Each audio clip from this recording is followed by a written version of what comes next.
بسم اللہ الرحمن الرحیم۔ گرے زون ود سردار پیرزادہ کی جانب سے السلام علیکم۔ میں ہوں سید سردار احمد پیرزادہ۔ ہمارے ہاں سیاست کے بارے میں کچھ نہیں کہا جا سکتا، آج کیا، کل کیا، دن کیا، رات کیا۔ اس کی سب سے بڑی وجہ یہ ہے کہ ہماری سیاست، کہا تو یہی جاتا ہے کہ عوام کے نام پر ہے، عوام کی وجہ سے ہے، لیکن دراصل یہ صرف عوام کے نام پر کی جاتی ہے، اور جو سیاسی فیصلے ہوتے ہیں،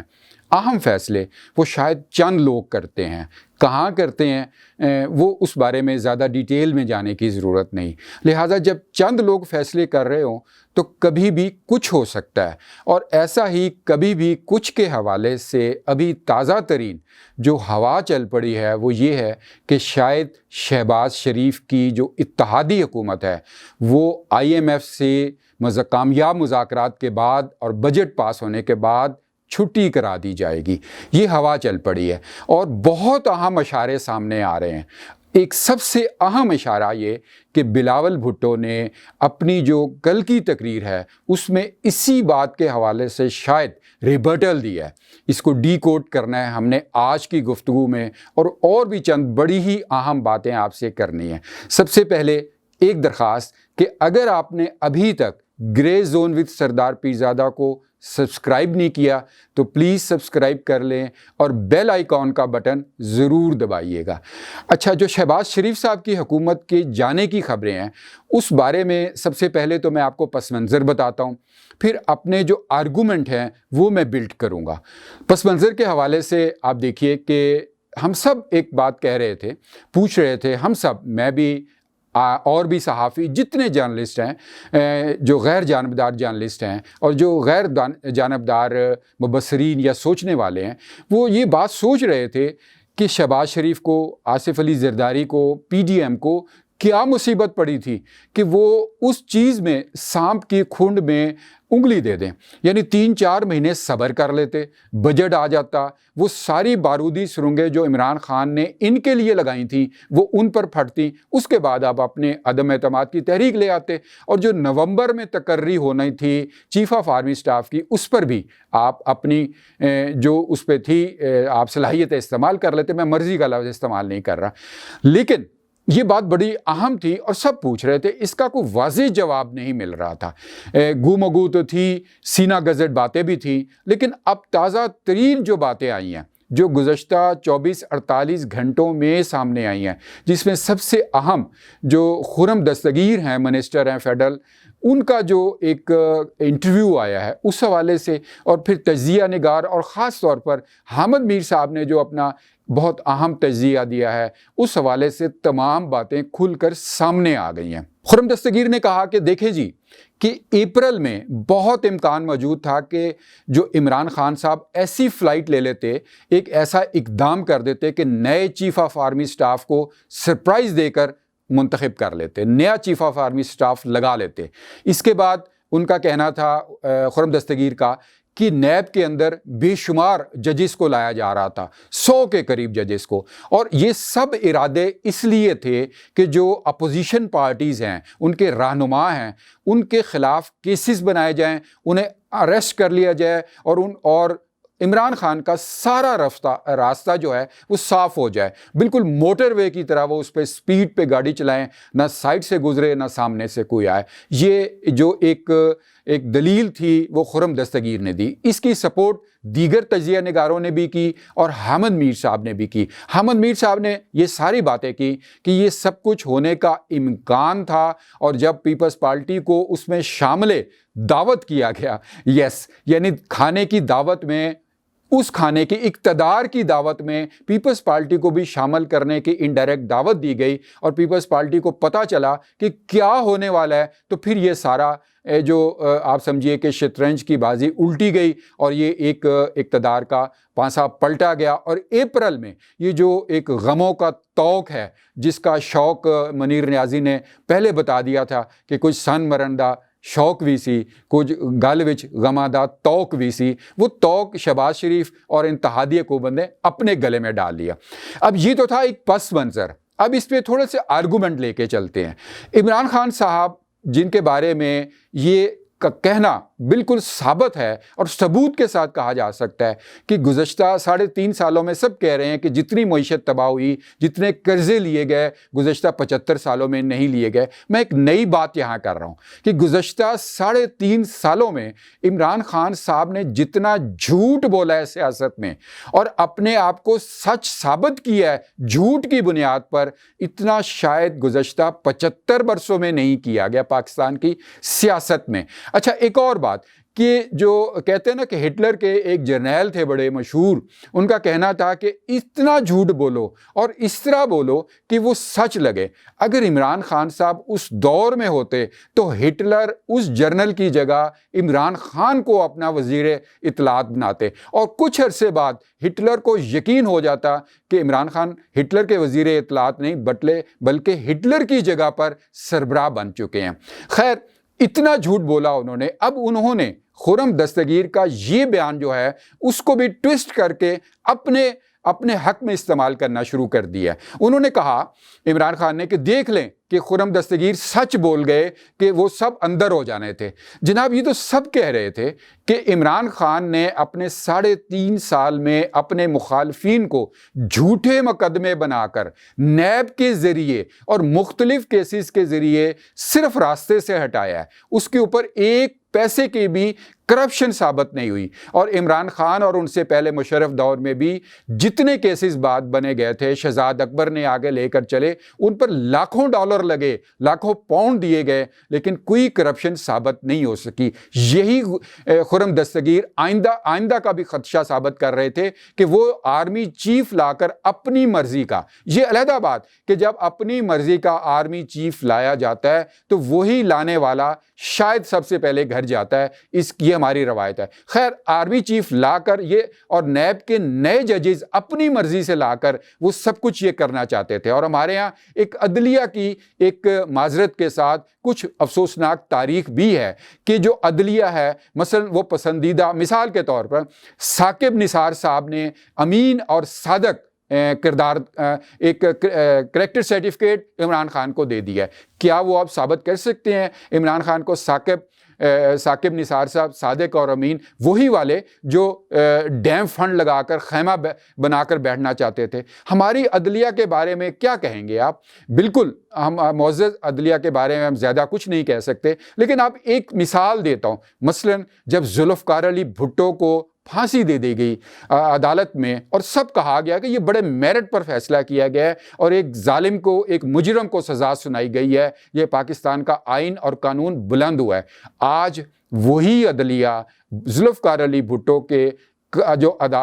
قتل ہے، جو اس کو پھانسی دی گئی، اس کو عدالتی قتل بھی کہہ رہے ہیں، اور عدلیہ اس پر شرمندہ بھی ہے۔ اس میں کوئی شک نہیں کہ کچھ عرصے بعد ہو سکتا ہے جو عمران خان کو عدلیہ سے مخصوص سپورٹ ملی تھی سابق، اس بارے میں بھی شاید آئندہ چل کر عدلیہ کو شرمندگی اٹھانی پڑے۔ لہٰذا ایک آرگومنٹ یہ کہ جو خرم دستگیر کی جو بات کو عمران خان اپنے انداز میں ٹویسٹ کر رہے ہیں، وہ ان کے بارے میں وہی ہے کہ وہ اتنا جھوٹ بولتے ہیں کہ سچ لگے اور ہٹلر بھی شرمندہ ہو جائے۔ لہٰذا خرم دستگیر نے کوئی غلط نہیں کہا اور کوئی نئی بات نہیں کی، بل بس اتنا ہے کہ پہلی بار یہ بات ایک باقاعدہ طور پر کی گئی کہ اپریل میں عمران خان ایک سرپرائز دے کر، اور یہ بات عمران خان کی طرف سے ان دنوں میں پی ٹی آئی کی طرف سے بھی اخباروں میں آئی تھی اور مختلف طریقے سے آئی تھی، خفیہ اطلاعات، جس طرح ایک رپورٹر کی اطلاعات جو ہوتی ہیں، خصوصی خبریں، آپ چیک کر لیجئے اپریل کے میڈیا کو۔ اس میں ایک اور آرگومنٹ دیکھیے،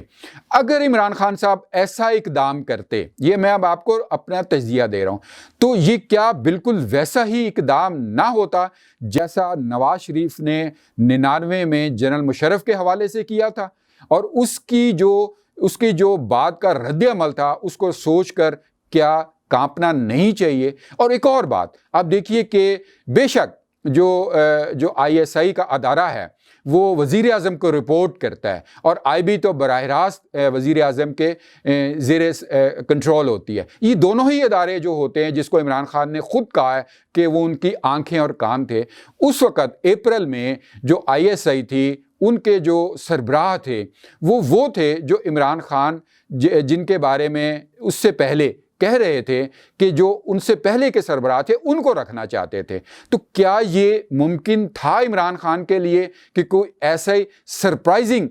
بات کر لیتے اور کسی کو علم نہ ہوتا خفیہ طور پر؟ یہ بڑی اہم بات ہے جو میں کر رہا ہوں. تو لہٰذا اس امکان سے بچا لیا گیا یہ ایک عدم اعتماد کی تحریک لا کر بھی کہ وہ جو 99 میں ہوا تھا وہ دوبارہ نہ ہو. اس سے آگے چلتے ہیں. آپ دیکھیے کہ شہباز شریف کے بارے میں اور اتحادی حکومتوں کے بارے میں یقیناً ہم سب پوچھ رہے تھے کہ جناب آپ بتائیے کہ آپ کے پاس کیا لاہ عمل ہے اگر عمران خان چلے گئے. وہ بڑا کہتے تھے کہ جی عمران خان چلے جائیں، پہلا ٹارگٹ ہے، اس کے بعد دیکھی جائے گی. اس وقت یہ پوچھا جاتا تھا اور اب پھر پوچھ رہے ہیں، لوگ پوچھ رہے تھے کہ جناب اگر آپ اب بکری بنے ہوئے ہیں تو اس وقت شیر کیوں بنے ہوئے تھے اگر آپ کے پاس کچھ نہیں ہے؟ تو اب یہ سارا بھانڈا جو پھوڑا گیا ہے وہ خرم دستگیر نے اور بعد میں تجزیہ نگاروں نے، جو خصوصی تجزیہ نگار ہیں اور جو اہم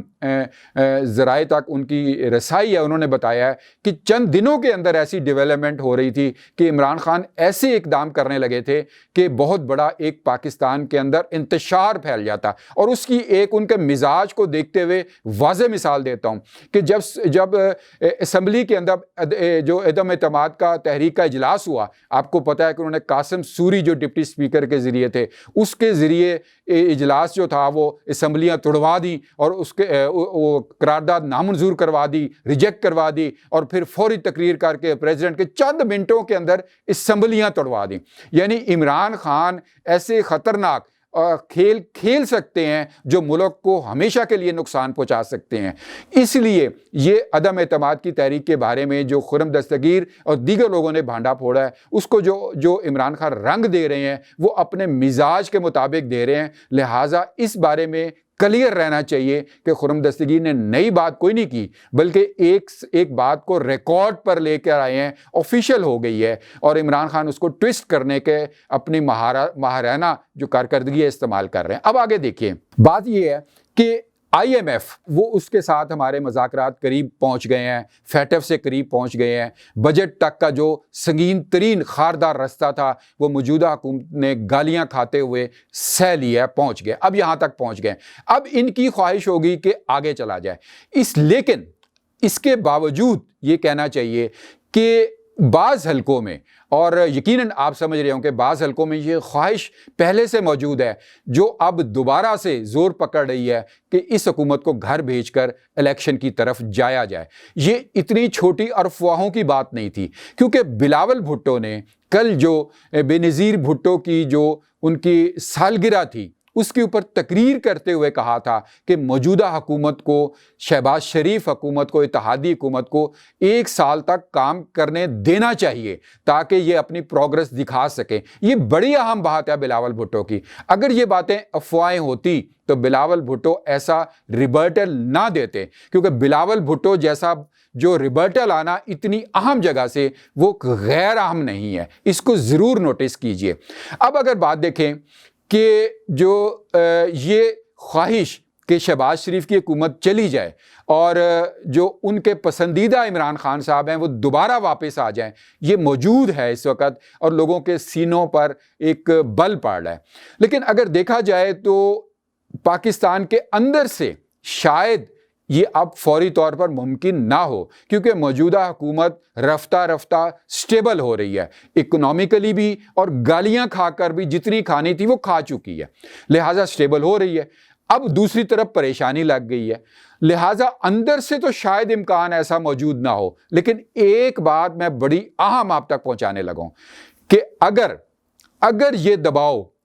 IMF، ورلڈ بینک یا کسی انٹرنیشنل معاشی ادارے کی طرف سے آ گیا کہ پاکستان کے اندر تبدیلی لائے جائے حکومت کی، اور ایک جو پرماننٹ حکومت ہے جو الیکشنز کے بعد آئے وہ آئے، تو ہم ان سے معاہدہ آگے لے کر چلیں گے. اگر ایسا کوئی پریشر آیا تو وہ یقیناً آپ اس بات پر یقین رکھیے کہ وہ یہاں کی طاقتور حلقوں کے آپ سمجھ لیجئے کہ ان کے بارے میں ان کے بغیر نہیں آ سکتا. اور یہ کہنا چاہیے کہ یہاں کے طاقتور حلقوں کے بارے میں کہ اساں جان کے میٹ لئی اکھ وے یس تو لہٰذا اگر ایسا پریشر آ گیا تو شہباز شریف اور اتحادی حکومت کو بہت سارے مسائل کا سامنا کرنا پڑے گا۔ اب آپ ایک اور اہم نقطے کی طرف آئیے۔ عمران خان نے ابھی جو انٹرویو دیا آفتاب اقبال کو، اس میں ایک سوال کیا گیا کہ آپ بہت معصوم ہیں یقیناً آپ ہنسی ہوں گے، میری بھی خام ہنسی نکل گئی کہ عمران خان بڑے معصوم ہیں اور وہ اعتماد کر لیتے ہیں سب پر۔ اچھا خیر چلیے، انہوں نے عمران خان صاحب نے بھی معصوم بنتے ہوئے کہا کہ جی میں بڑا اعتماد کر لیتا ہوں ہر ایک پر، لیکن اب آئندہ نہیں کروں گا، انٹیلیجنس رپورٹ لے کر اعتماد کروں گا۔ یعنی اس بات کو آپ ڈی کوڈ کیجئے کہ عمران خان نے اپنے ان ساتھیوں کو جو ان کے قریب ہیں ان کو ایک لال جھنڈی دکھائی ہے کہ دوبارہ بھائی جان فلٹر ہوں گے، آپ دوبارہ میں آپ کو چیک کروں گا۔ چیک وہ میرٹ پر کریں گے یا کسی پیسے کے کتنا چندہ دینا ہے وہ علیحدہ بات۔ لہٰذا جب یہ عمران خان کا بیان سامنے آیا تو جو ادھر ادھر کے جو لوگ ہیں جو اپنے آپ کہہ لیجئے سیاسی یتیم، وہ دوبارہ عمران خان کی طرف بڑھنا شروع ہو گئے۔ ان میں کچھ اچھے لوگ بھی ہیں، اچھا کچھ میں نے کہا سیاسی یتیم بھی، خیر جو بھی ہیں، لیکن ایک آپ دیکھیے کہ افتخار چودھری صاحب افتخار چودھری صاحب نہیں، فواد چودھری صاحب، جی اصل میں افتخار چودھری صاحب بھی بڑے مشہور کردار رہے ہیں پاکستان کا، ان کے لیے بھی لوگوں نے بڑا صحبتیں جھیلی اور ان کے لیے بڑی قربانیاں دی ہیں۔ ان کی چیف جسٹسی کے لیے آپ دیکھیں کہ پاکستان کے لائرز نے اور کتنا سہا اور پاکستان کو ان سے کیا ملا، یہ خیر ایک علیحدہ بات ہے۔ خیر فواد چودھری صاحب جو بڑھ کے عمران خان صاحب کے آتے تھے، وہ کہتے ہیں نا شاہ کے جو دوسرے لوگ ہیں وہ زیادہ وفادار تھے، تو فواد چودھری صاحب ایک دم پیچھے ہو گئے ہوئے ہیں، ان کو عمران خان نے لفٹ کرانی چھوڑ دی ہے۔ لیکن ان کے بعد جو حامد خان ہیں جو اصل فاؤنڈر تھے پی ٹی آئی کے اور عمران خان کے، وہ سامنے آئے اور انہوں نے ملاقات کی ہے، تو لوگ تو یہی کہہ رہے ہیں کہ فواد چودھری صاحب بائے بائے اور حامد خان صاحب ویلکم۔ کوشش کی جا رہی ہے، آگے کیا ہوتا ہے پتہ نہیں، جو زیادہ چندہ دے گا یا جو زیادہ زبان کا استعمال کرے گا۔ ایک اور بڑی اہم بات، شیخ رشید دائیں بائیں پھر رہے ہیں، عمران خان کوئی لفٹ نہیں کرا رہے۔ جی بھائی جان، عمران خان یہ لانگ مارچ میں بھی کوئی نظر نہیں آیا شیخ رشید صاحب۔ اب شیخ رشید کی جگہ اعجاز الحق نے انٹری دے دی ہے، بنی گالا میں اعجاز الحق نے انٹری دی ہے۔ اب شیخ رشید کہاں اور اعجاز الحق کہاں؟ عمران خان صاحب نے شیخ رشید کو تو کہہ دیا تھا کہ میں نے چپڑاسی بھی نہیں رکھوں گا، اور پھر وزیر داخلہ بھی رکھ لیا۔ شاید اعجاز الحق صاحب کے بارے میں نہ یہ رائے ہے نہ وہ یہاں تک پہنچے۔ خیر یہ ایک بات تھی کہ جو عمران خان صاحب کے حوالے سے۔ اب آخر میں ایک بات کروں گا حامد میر صاحب کی۔ حامد میر صاحب بہت سورسفل جرنلسٹ ہیں، ان کی ایک رائے ہوتی ہے اور ایک ذرائع ہیں ان کے، جو ابھی میں نے شروع میں ابتدا میں بات کی کہ خرم دستگیر صاحب نے بھانڈا پھوڑا، اور حامد میر صاحب نے بھی اس پر بہت بڑا ایک انالیسس دیا، بڑا بھرپور۔ آپ دیکھیے گا ان کا جو انٹرویو ہے سجاد میر صاحب کے ساتھ نیوز جو چینل ہے نیوز ون، اس کے اوپر۔ خیر حامد میر صاحب نے ایک بڑی اہم بات کی کہ جب پیپلز پارٹی کو پتہ چلا کہ اگلے جو الیکشنز آنے ہیں ان کو پیپلز پارٹی کو انوائٹ کیا گیا کہ یہ الیکشن ہم عمران خان صاحب کو دے دیں گے، کچھ ترامیم کریں گے، اور اگلا الیکشن جو ہے وہ بلاول بھٹو کو وزیر اعظم بنائیں گے۔ یعنی دعوت خوراک دی گئی، دعوت طعام دی گئی، پیپلز پارٹی کو بھی مل کے کھاتے ہیں۔ پیپلز پارٹی کے کچھ لوگ گئے، سینس کرنے گئے، انہوں نے آ کے بتایا کہ جناب والا وہ ترامیم یہ ہیں کہ پاکستان کا آئین کو ٹھپ کر دو، الٹ دو، اس کی جگہ صدارتی نظام لے کے آؤ۔ یہ جب بات پتہ چلی پیپلز پارٹی کو تو جناب پھر زرداری صاحب چونکے۔ اچھا اب اس کا میں اپنا انالیسس دیتا ہوں، یہ تو حامد میر صاحب کی ایک رائے تھی اور تجزیہ انہوں نے دیا، اب میں اپنا اس پہ دیتا ہوں۔ دیکھیں صدارتی نظام ہمارے ہاں جو اسٹیبلشمنٹ ہے، خواہ وہ حاضر سروس لوگ ہوں خواہ ایکس سروس ہوں، سب کا انتہائی پسندیدہ نظام ہے، اس بارے میں کوئی دو رائے نہیں ہے۔ یعنی صدارتی نظام کو ہماری اسٹیبلشمنٹ بہت پسند کرتی ہے۔ تو آپ یہ کہیے کہ اچھا صدارتی نظام کے بارے میں ایک بات بتاتا چلوں کہ صدارتی نظام کا جو مخالف ہے وہ اسے صرف وہ جو 4 ہمارے ڈکٹیٹر ہیں اس حوالے سے جوڑتے ہیں، لیکن صدارتی نظام، جمہوری صدارتی نظام کی بات کی جاتی ہے جب بھی ہماری اسٹیبلشمنٹ کرتی ہے۔ خیر وہ ایک علیحدہ بات ہے، میں اس کے ابھی بات نہیں کر رہا اس کے حق یا مخالفت کی، نہیں، میں ایک علیحدہ سے بات کر رہا ہوں۔ صدارتی نظام ہمارا بڑا محبوب ہے جو ہمارے اسٹیبلشمنٹ ہے، تو لہٰذا یہ وقتی طور پہ تو جان چھوٹ گئی اور چھڑاتے رہتے ہیں ہمارے جو سیاستدان ہیں، لیکن جو صدارتی نظام کی جمہوری صدارتی نظام کی تلوار ہے وہ ہماری جو پارلیمانی جمہوری سیاست ہے اس پر مستقل لٹک رہی ہے۔ اس کا سدباب کیا ہوگا یہ کوئی نہیں ابھی جانتا، لہٰذا آپ یہ بتائیے گا ضرور آئندہ چل کر کہ جناب یہ جو صدارتی نظام ہے اس بارے میں، اور دوسری بات یہ کہ جو عمران خان صاحب ٹویسٹ کر رہے ہیں، تیسری بات یہ کہ اگر اس دن اپریل میں عمران خان صاحب کوئی ایسا فلائنگ کک لگا لیتے تو پاکستان کا کیا حشر ہوتا۔ آپ کو یہ ویڈیو کیسی لگی؟ اپنی رائے دیجئے، اپنے کمنٹس دیجئے نیچے کمنٹ باکس میں منتظر رہوں گا۔ God bless Pakistan.